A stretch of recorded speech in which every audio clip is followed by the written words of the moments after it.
Does anyone know Karla's real name? How old is he? Another mystery.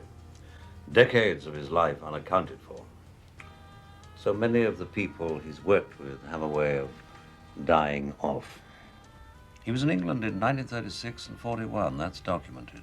We can assume it was sometime during that period he recruited our mole, Gerald. I met him once in Delhi. Oh, this was long before we came to know him as the legendary Karla.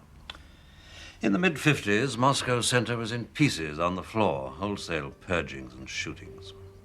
And as a result, defection everywhere.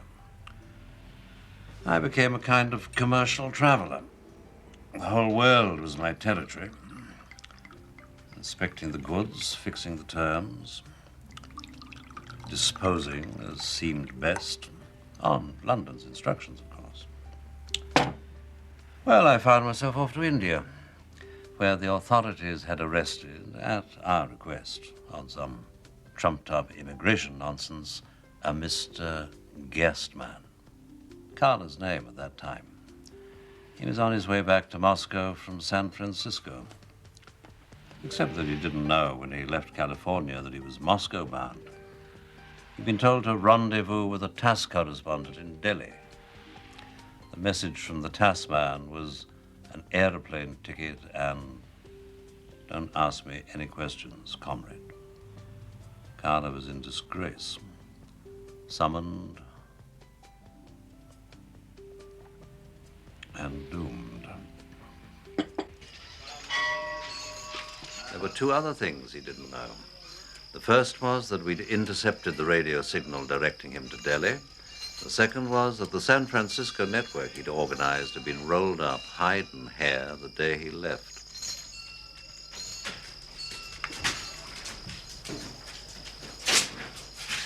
Could we take those things off his hands?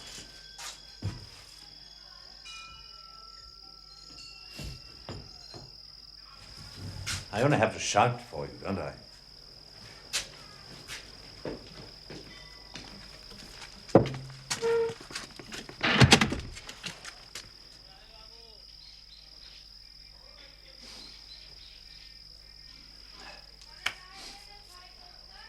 Mr. Guestman, you are the Cold War orphan. If you go home to Moscow as ordered, you'll be either shot or sent to die in one of the camps. Wouldn't you prefer to ask us for protection? We have no powers of permanent arrest, and our arrangement with the Americans was that they hit your agents and we make you this invitation. I can't see an alternative for you. If you cooperate, we can give you a new start, a new identity, seclusion, a modest amount of money. So why don't you start by telling me your true name?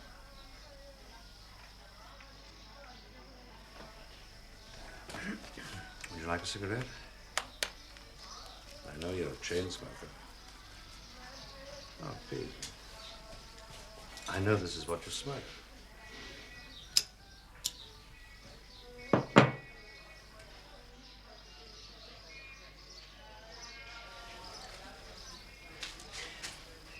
Look, I'm not offering you wealth or smart women or your choice of fast cars. I know you haven't any use for those things. And I'm not going to make any claims about the moral superiority of the West. I'm sure you can see through our values, just as I can see through yours in the East. You and I have spent our lives looking for the weaknesses in each other's systems. I'm sure each of us has experienced innumerable technical satisfactions in our wretched Cold War.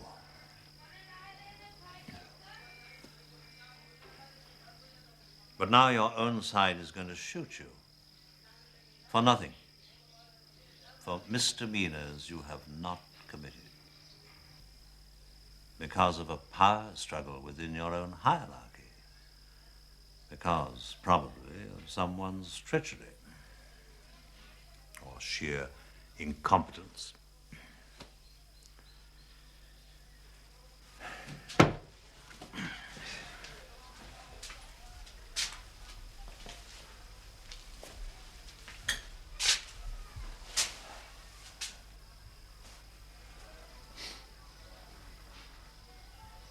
I'm sure both of us, when we were young, subscribed to great visions. But not anymore. After all you've seen, you can't still be committed to that old grand design. You know it's achieved nothing except new forms of the old misery. Don't destroy yourself. They're not worth it.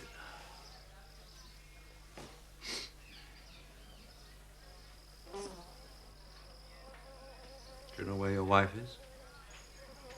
I mean, at this moment. You have to think about her. She'll have to make a new life. Do you have a friend? One really good friend who could look after her?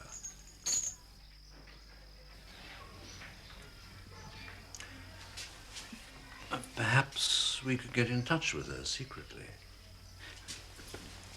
If you stay with us, we might be able to arrange something. An exchange for someone your people want returned. But if you go back, it can do her nothing but harm. She'll be cold-shouldered, suspected. The best she can hope for is to be allowed to see you before you're shot. Another meaningless firing squad. Guard.